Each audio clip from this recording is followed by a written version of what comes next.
definitely the biggest group of adults I've spoken to. Children aren't picky. I can tell you that right now, I can say anything. But before we get started, I just want to tell you, I'm fresh off an injury, and I've just completed my first week of training, so I'm really keen on the potential of doing some workouts pretty soon. So all of us have been going through a long night here, or doing pretty much like an 8 by a K workout. You've gone through 7K so far of speakers. So what I like to do before the last rep is kind of, if you just stand up for a second, we'll just kind of stretch it out. I'm going to give a speech on being a dreamer, and I don't want anybody to think that's about sleeping. So it's just, you know, let's pretend we're in a Chinese corporation, wear your suits, move around a little, make sure your butt's not numb. Mark likes to have me roll my shoulders around. He's not participating in this, neither is Ben. All right, everybody sit down. Everybody serious. Okay, just as a little background, thanks for the introduction, Bill, by the way. That was very nice. This will be my 4th Olympic trials I've qualified for. I'm 30 years old. I feel like I could do this forever, but I know that's not really true. I want to tell you my experience of being a dreamer. This room is full of them, so a lot of you will know where I'm coming from. When I was a kid, like a lot of other kids, I believed that anything was possible. Literally anything. Bending spoons with your mind, telling the future, magic. I remember arguing for hours with my dad about how I thought that people could fly if only they could just concentrate hard enough. And I knew this because I had repeatedly dreamed about it, and it felt completely real. I've always put a lot of stock in dreams. But my parents didn't really live their life around a dream. My parents are wonderful people. They're very hardworking, blue-collar people that didn't have the luxury of dreaming very much. And their friends were a lot the same way. They were big partiers, they had a really good time. I lived in an exciting house. But I always kind of felt a little bit like the odd man out, having these crazy ideas about what I wanted to do with my life. They supported me. And they would listen to me, and they'd listen to my crazy ideas. And then they would tell me to enjoy every minute of being a kid and not to hurry to grow up. And they would say, you know, don't be in such a rush, just make sure you're not in a rush to grow up. Enjoy every minute of being a kid. And I was actually one of these kids that if someone told me something like that, I took it seriously. I was petrified of growing up. I was like, what in the heck happens to you all of a sudden that makes you grow up and then you stop using your imagination or believing in things? And can I somehow figure out a way to avoid this happening to me? So in school, ever since I was really little, like elementary school we're talking, I searched desperately for examples of people who did things that others considered impossible or extraordinary. I was fascinated by people that invented new ways of thinking, like Benjamin Franklin and Albert Einstein, people who discovered new worlds, who traveled into the unknown on sailing ships when others told them they'd fall off the earth.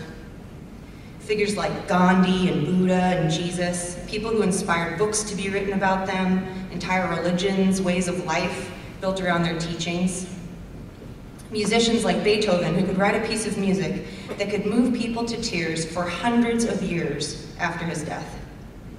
I didn't know exactly what I wanted to be when I grew up, but I knew I wanted to find a way to live a little bit like those people. I was convinced if I could just figure out what these people had in common, I could avoid turning into a grown-up. The common thread seemed to be that they were all committed to a dream. But what was it that allowed them to actually go from dreaming about something to achieving it? Well, like many people in this room, I watched the Olympics on TV growing up. And I never actually dreamed about being an Olympian, to be totally honest, until I was 21 years old. I used to watch sports like gymnastics and figure skating. And the reason why I like those is because one person competes at a time, and I could just compare them separately and figure out how each performance moved me. I could, you know, compare and contrast like you learn in school. Why did some performances look robotic and mechanical? And why did other performances, like, absolutely floor you? I knew nothing about technique or a point system, but somehow I knew when I saw something special. It spoke to the soul. The occasional gymnast or figure skater channeled movement and grace as if it were the light and energy of God.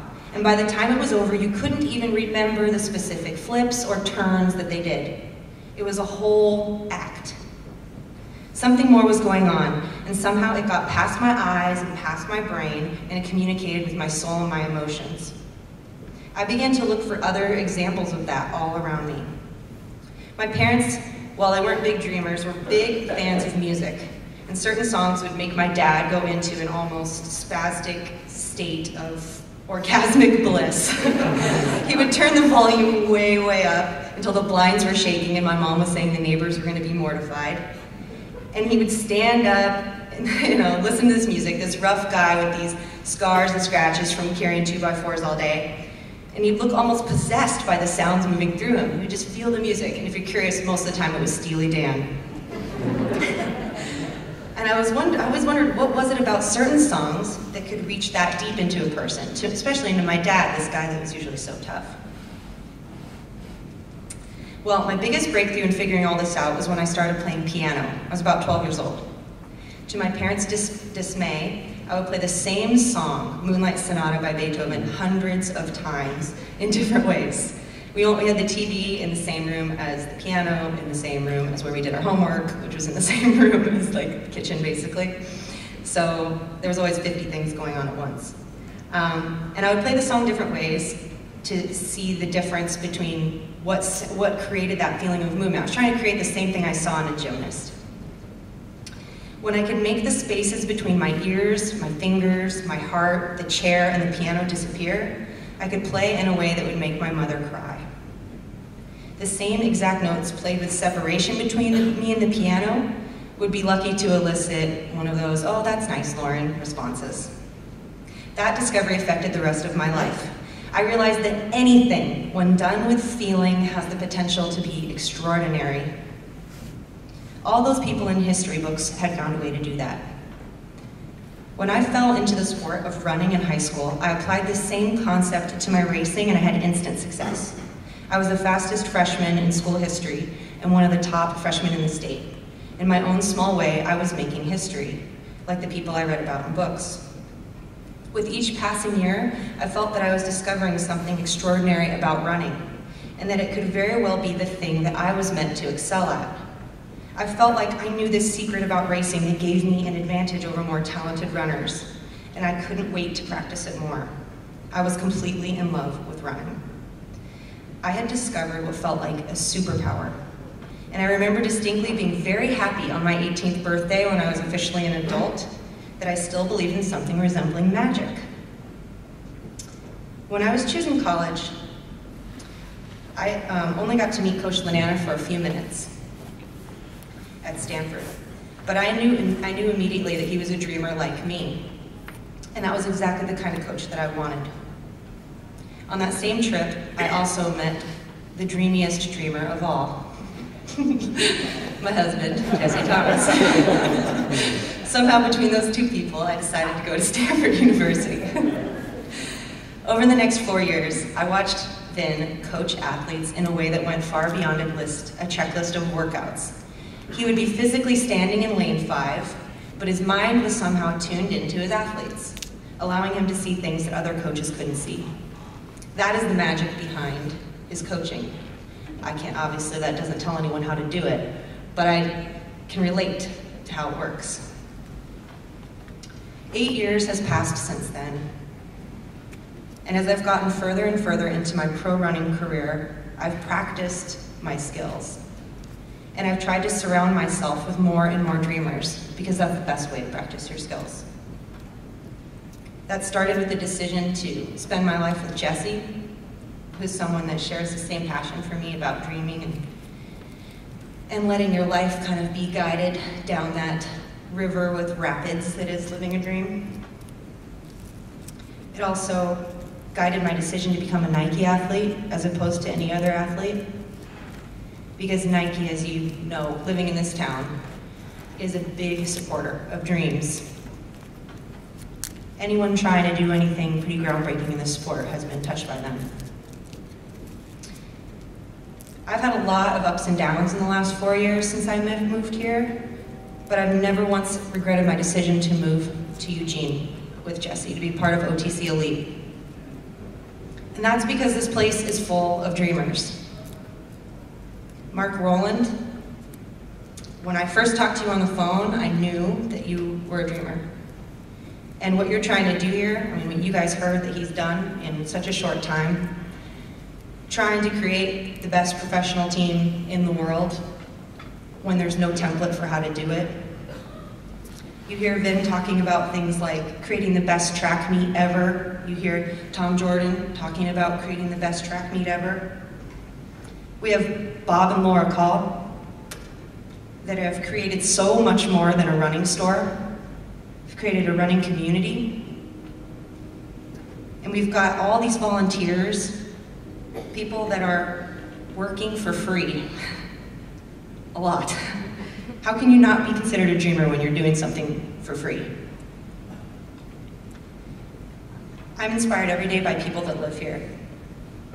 And through the times that I've failed and been heartbroken, I've spent a lot of time getting strength and inspiration from my teammates. You guys saw the resumes of the athletes on the OTC Elite, and I'm sure you all know how rare it is to be around one person with a legitimate shot of making an Olympic team. That's a very big dream that only this many people actually get to do, and there's a really high risk of failure. I know, I've missed a couple times. But I see them every day and I see the things that they're doing, and it takes a lot of courage coming back from all the injuries. I'm not the only one that's had injuries, obviously.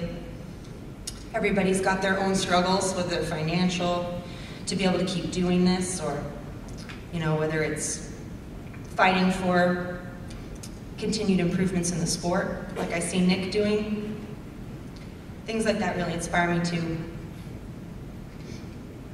Well, I know as well as anyone here that when you're a dreamer, you're gonna have doubters around you. All of us in this room, and the great things we're gonna try to do this year with OTC, are going to hear things like you can't, and you shouldn't, and it's not possible. But I've heard a lot of language spoken here tonight that sounds like the language of children. And I mean that in a good way. Like dreamers. And we also know that when you're a dreamer, heartbreak and failure come with the territory. But I can definitely tell you it's still worth it, because it's a way of living that is both moving and memorable. I, for one, don't need any guarantees. Thank you very much.